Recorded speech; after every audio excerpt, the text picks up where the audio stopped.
Are you guys ready for your headliner? Make some fucking noise! Make some noise for the woman of the hour, Caitlin Benson!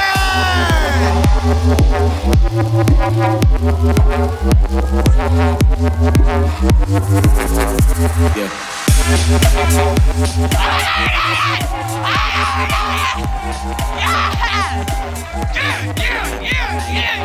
30 minutes straight. Just 30 fucking minutes straight. Okay, shut the fuck up. Don't make me cry. Thank you guys so much for being here. This means so much. Yeah. I'm creative, guys. I'm a creative problem solver. For example, during the pandemic, my husband Maxwell and I, we decided we were going to go try and play basketball. And we found this court that was open. And I don't know how you say it. Actually, we started a pickup game. We did a pickup game. We started a pickup game. We went down to the court and we're like, let's play. And we found some people that were like, yeah, we'll play basketball with you. And we were playing, and I was the only girl playing. I was playing with a bunch of big dudes who obviously hang out at the basketball court, waiting for people to be like, oh, let's play. And so we go down and we start this game with these guys, and I was wearing these tennis shoes that were a little too tight. So every time I would go to stop, I would slam my toes into the front of my shoes. That wasn't fucking funny. It hurt.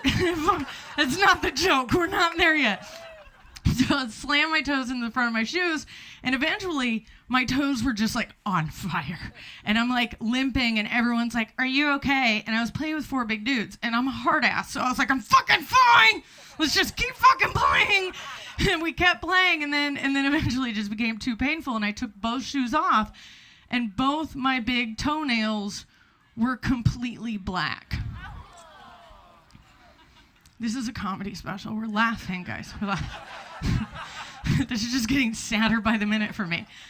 Both my toenails were completely black. And so I'm a problem solver. So when they fell off in the middle of sandal season, I took my nail polish, ladies, my OPI nail polish, and fucking painted where the toenail used to be. And I fooled fucking everyone. Fucking brilliant. I don't play I haven't played basketball since 4th grade. But I do coach boxing, and I do personal training. Love boxing, love my clients. I start all of my clients on jump rope. Has anyone, as a grown-ass adult, has anyone ever tried to jump rope as an adult? Like, we know, okay, yeah. Fuck yeah, cool, awesome, great. So we know it's hard, right? We know it's hard to keep both legs going and the rope going and all that stuff. So I was working with one client one day, and he went for like 90 seconds straight, and he was like, oh my God, that must be a world record for jump rope.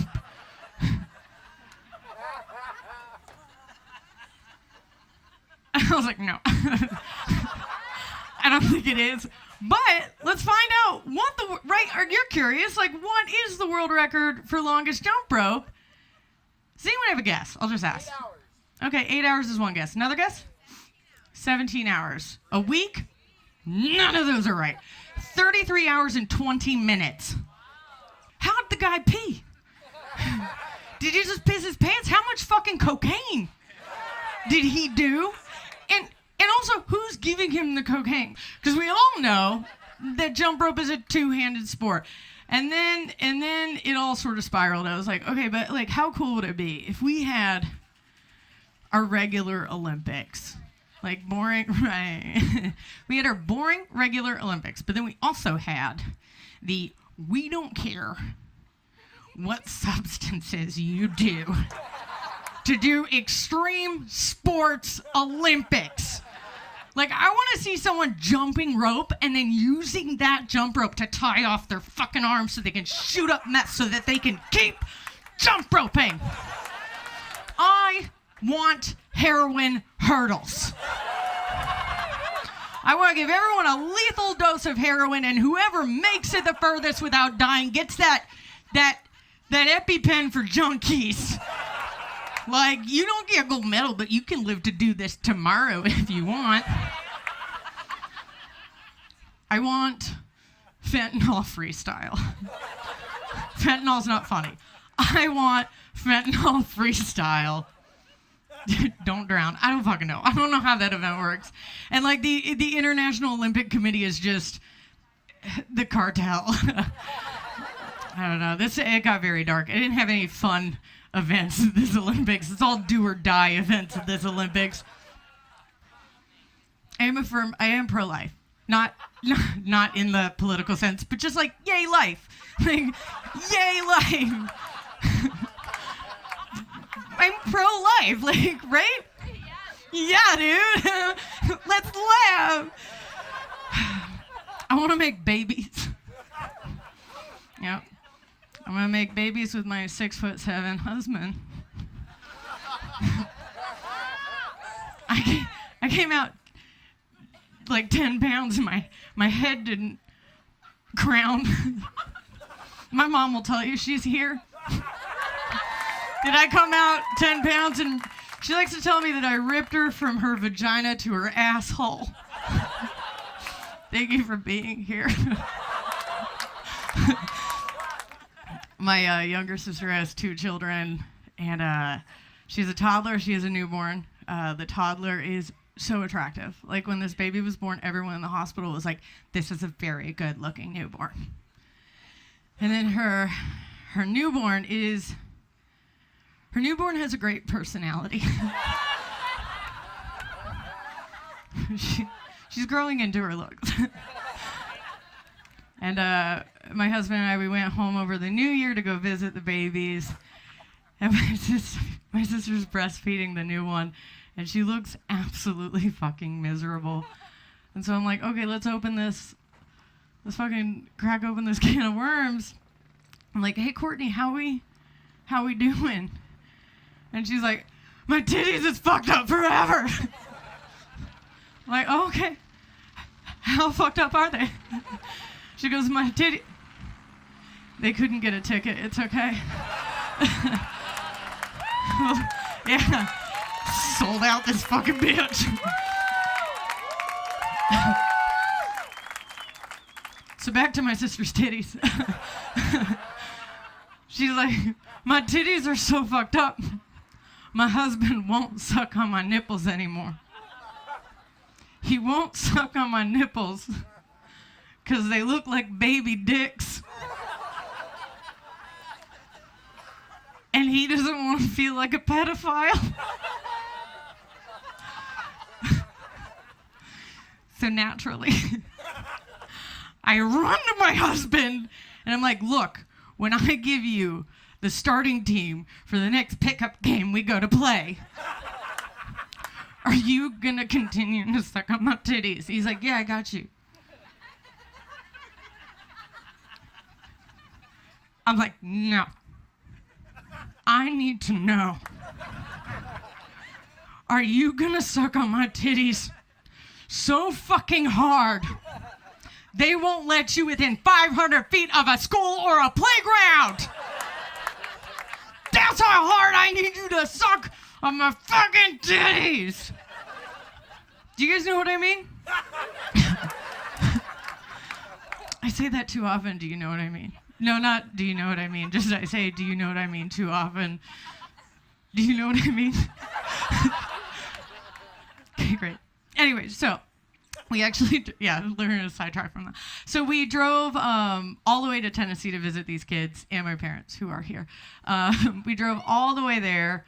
And then on the way back, we stopped in a state called Arkansas. Do we know the state? Yeah? Okay, cool.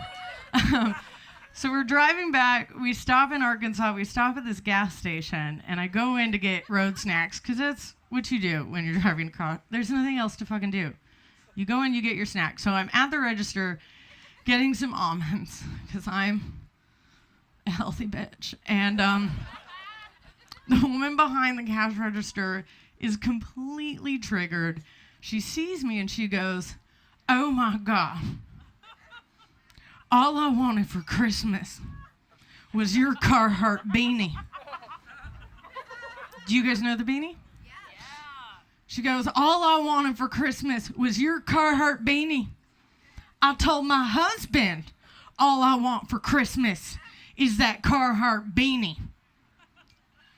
Sad already, right? And then she goes, do you want to know what my husband got me for Christmas? You don't want to know? I needed to know. Does anyone else want to know what this woman's husband tell you? So her husband got her a rubber ashtray for Christmas. A rubber ashtray for Christmas. Now I ask you guys, in what universe would we consider a rubber ashtray a gift? One more time and listen carefully. In what universe would we consider a rubber ashtray a gift? I will tell you. In a world where this woman is most likely having an ashtray thrown at her on a daily basis. Not apologizing. Fucking facts. I thought long and hard on this. It's better than marble. Better than ceramic. Merry fucking Christmas. So then I got back to the car and I'm telling Maxwell this whole story and I'm like fucked up about it. I'm like, I don't know what I was supposed to do. Like, I don't know what I was supposed to do for this woman. Like, she literally like opened her soul to, like, she'd been waiting for someone to walk into that gas station wearing that beanie so she could tell her story. I get back in the car, I tell him the whole thing. We're like miles away at this point. And he just goes, oh, you should have got her address. I should have got her address and Amazoned her that fucking beanie. I should have taken the one off my head because I had 4 more in the car in multiple fucking colors because I'm a practical lady. When I find something I like, I get it in every fucking color. I should have taken it off my head and given it to her, but I didn't think about any of this. So now the only thing left to fucking do is go back to fucking Arkansas. I'm gonna do it. It was a Sinclair gas station. I will find it. Is anyone here from the South? Where? North Carolina. Great. Perfect segue. I'm gonna talk mad shit about North Carolina. Mad fucking shit. Oh! So I grew up most of my life in Tennessee. Tennessee, lit. North Carolina, lived there for 4 years. If you don't know, North Carolina is the home of NASCAR. NASCAR. And I lived there the same time Dale Earnhardt died. No, that is never the reaction to any of my jokes. It's never, oh. I lived there when Dale Earnhardt died. Yeah. Way to fucking take the note, man. I was not expecting that. I have power in this room. Oh, fuck. So I lived there when Dale Earnhardt died, and the entire state of North Carolina, like, shut the fuck down. Because if you don't know, Dale Earnhardt is the Princess Diana of North Carolina. Like, they both died in car crashes. They both had Beanie Babies made for them. And everyone mourned them. The only thing that was different was, like, it made sense to be shocked that Princess Di died in a car crash. But why were all these rednecks so fucking shocked when Dale Earnhardt died in a car crash? Like, that's how he was supposed to go. So the entire state is, like, mourning the death of Dale Earnhardt. Like, all the freeways are fucking parking lots. You can't get anywhere because everyone thought they were invited to the funeral. Everyone's like, I was important to Dale. I cheered him on in that one race. I think he needs me there. Like, even people who ended up going to work that day weren't going to fucking help you for shit because they were observing Dale Earnhardt. Like, you could be a woman on your fucking period and just go to a CVS and be like, I need to buy these tampons. And the woman would be like, I'm sorry, but Dale bled more than you today.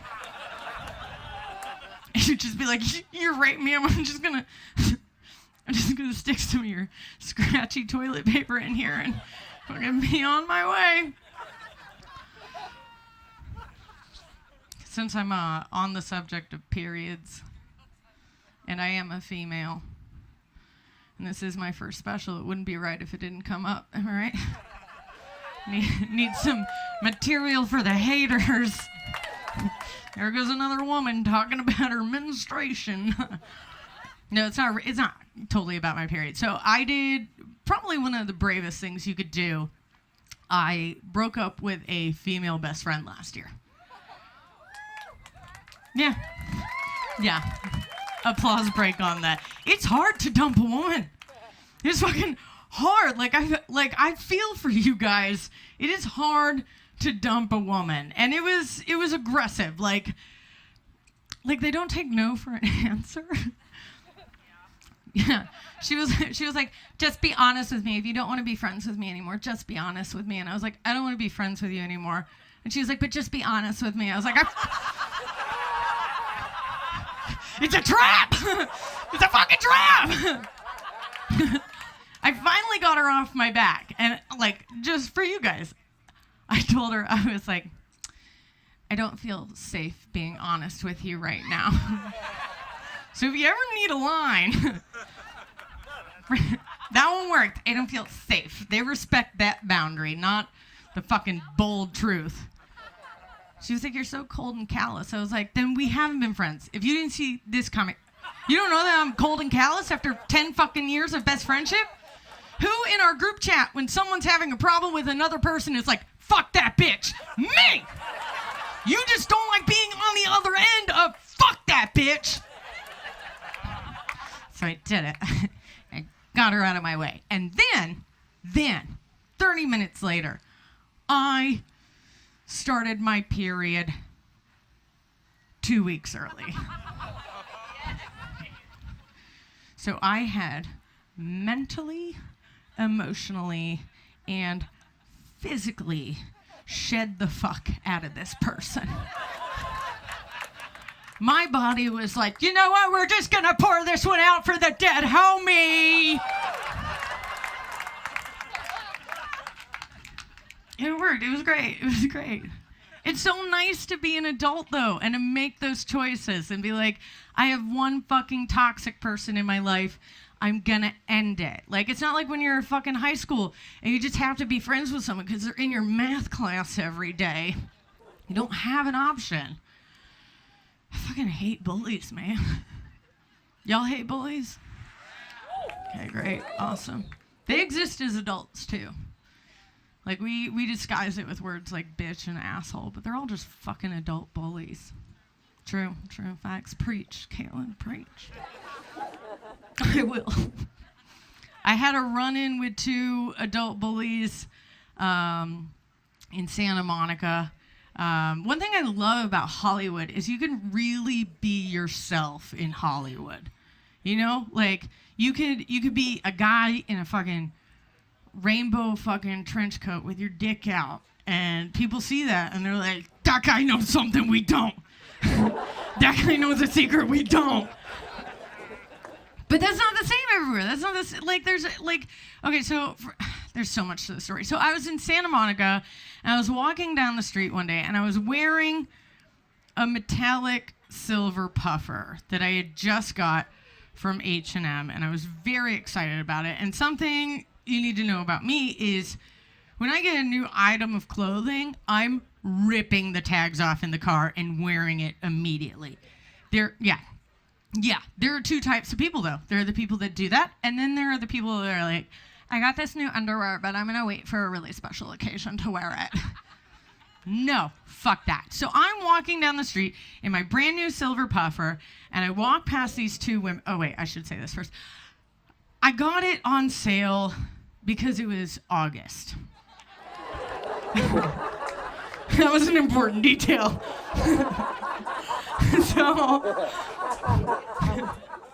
So I'm walking down the street in 85-degree weather with my brand new silver puffer, and I walk past these two women, and one of them looks at her friend, and she goes, "Yeah, 'cause it's so fucking cold out, you need to wear a puffer."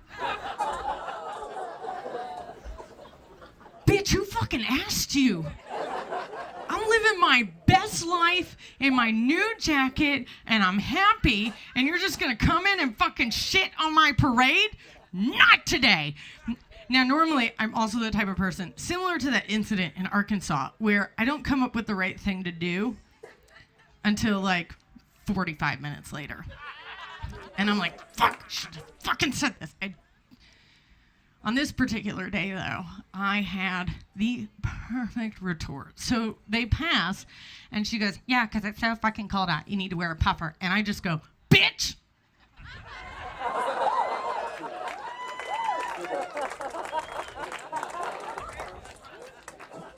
I have cancer.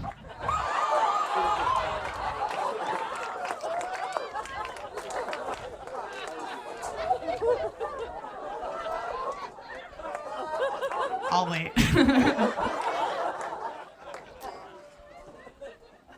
I hate to break it to you. I know that was really funny, but I did not say that because I'm also the type of person who would not manifest cancer for myself. But I did say something great. So she passes. She's like, "Yeah, 'cause it's so cold out, you need to wear a puffer." And I go, "Excuse me, ma'am.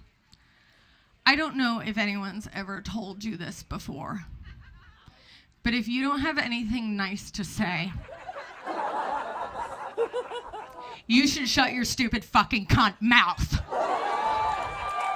And I fucking zipped that shit all the way up and kept on walking. Oh, this is the part of this half hour that gets really hard. I mentioned that my parents were here, right? And they surprised me by coming. So give it up for my parents. My dad's half asleep. Wake him the fuck up. They surprised me, which means this set was set in stone. So this next bit's for you guys. I don't even know if I can look at them. Okay, I'm gonna cry, but just out of pure anxiety. So like, I give my parents a lot of credit because not to sound super egotistical, but I like the person I've become. That wasn't always the case, but now that I'm in my 30s, I kind of like who I am. Do you guys like who I am? Yeah. Okay. You all know me. Fuck it. I like the person I've become, and I give them a lot of credit for it. And one of the things I like about how my parents raised me is they had fun. Like whenever they could, because I'm sure raising kids, I don't have them yet, but I'm sure it's fucking shitty at times. My parents had a good fucking time embarrassing us and making us feel as uncomfortable as possible at every fucking turn. So good on them. Is it why I'm here? Probably. I'm gonna recite a conversation I had with my dad, and I don't even know if he remembers this conversation. You're gonna love it. You guys are gonna love this. This is gonna be so good. I'm not having a meltdown. You guys are having a meltdown. Stop touching your ear, Caitlin. Stop touching your ear. So when I got a little bit older, I was like, I'm gonna try and flip the script. I'm gonna try and make my parents uncomfortable. I think it's gonna work tonight. So I'm sitting with my dad one day, and out of the blue, I ask him, I go, this is gonna happen, it's gonna come out. I go, is mom good at giving head?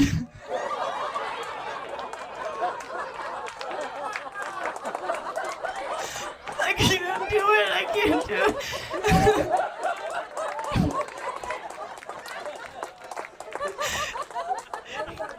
I'm gonna finish the joke and you'll find out what you said. gonna cry. I go, is mom good at giving head? And my dad goes, eh.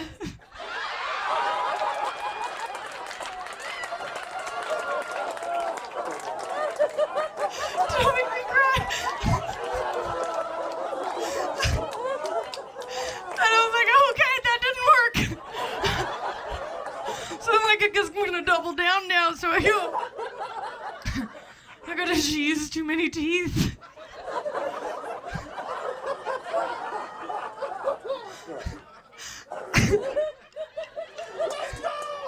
And he goes, no, she wears too many rings. Now, Mom, I'm gonna need you to hold your hands up right now. So that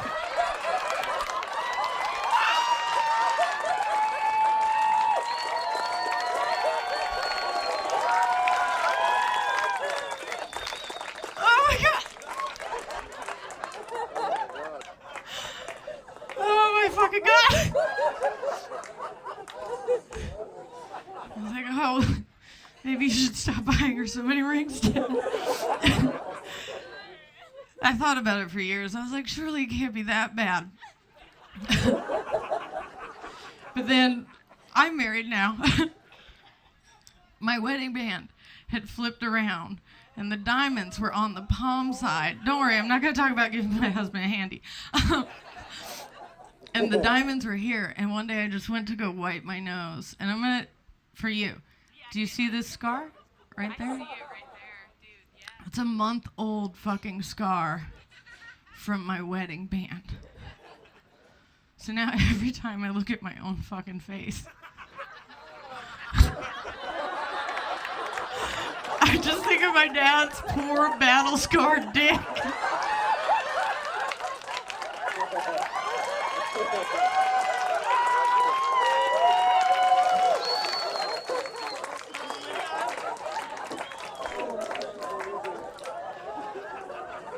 Do you know what I mean?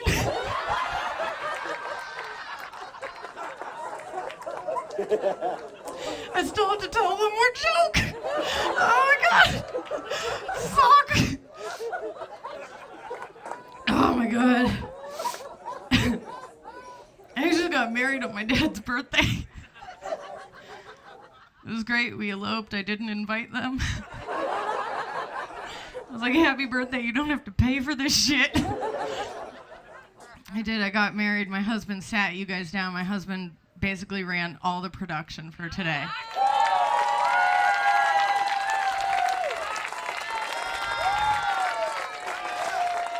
I should just continue crying for the rest of the set. Oh my God. He did. Yeah, I'm probably the luckiest girl in the world. We met 2 years ago-ish. I got dumped by my ex of 5 years, 3 days into the pandemic. Like, he spent 5 years with me, but couldn't spend 5 days in an apartment with me. He's like, are you gonna keep asking me how many video games I play?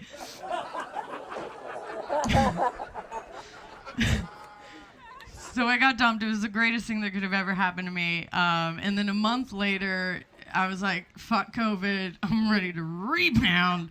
So I hit up a friend. I was like, I need you to introduce me to a good rebound. I spent 5 years with that asshole, and I'm gonna fuck one dick for every year.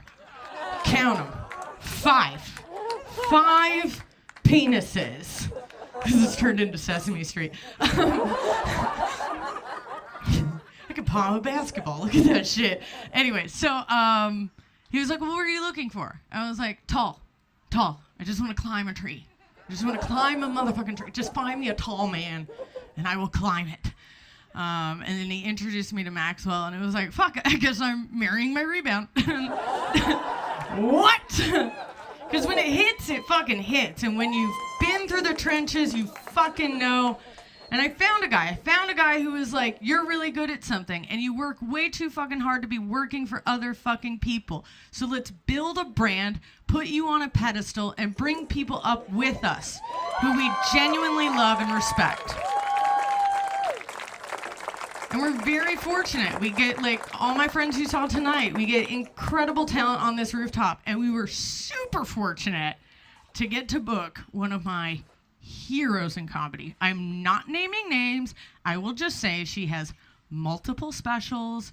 She's on multiple TV networks. She tours fucking everywhere. She did our show. She was like, I love you guys. Here is my phone number. I will come back anytime. So now we're best friends with her. And the morning after we got her info,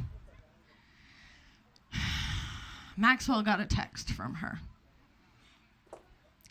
And that text said, "Do you act?"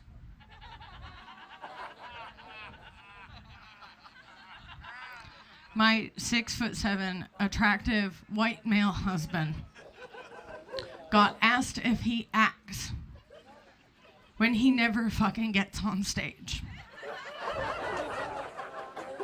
I moved to Los Angeles in 2007 when I was just a young 18-year-old. I got my bachelor's in fucking acting, of all things.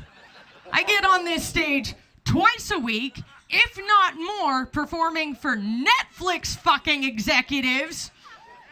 And no one has ever asked me if I act. Yes, if there's anyone out there that cares, I do. I'm very talented. It's my very good at what I do. So he gets this text from her, "Do you act?" And I'm like, well, what did you say? And he's like, nah, I prefer to be in the background.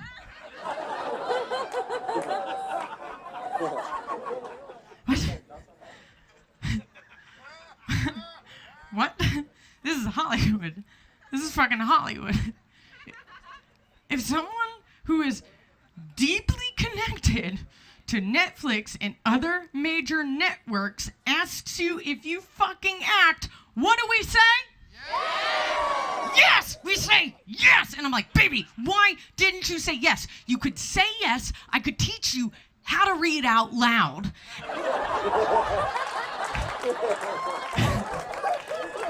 And then she would be like, he's not that good, but who's his coach? And he'd be like, she is. And she'd be like, well, I guess we should bring her in because she's the fucking talent. And that's her way in. That's her fucking way in.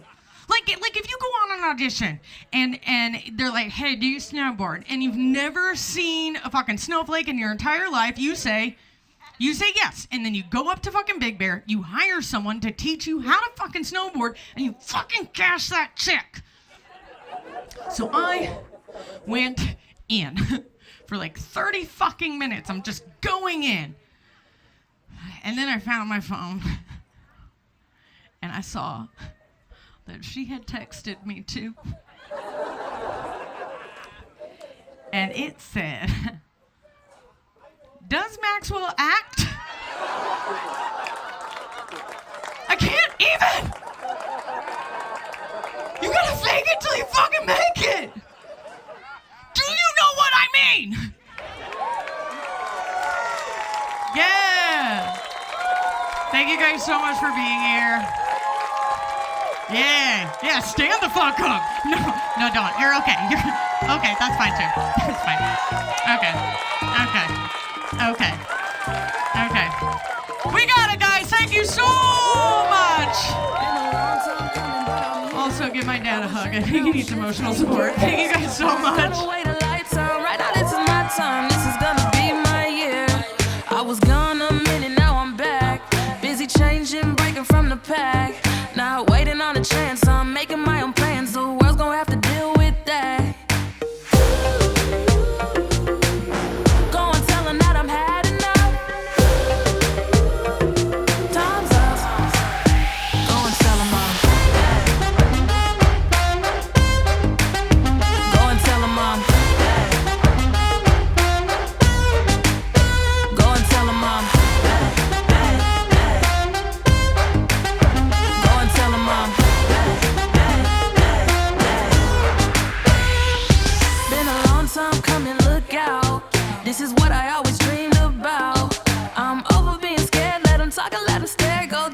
my time is now.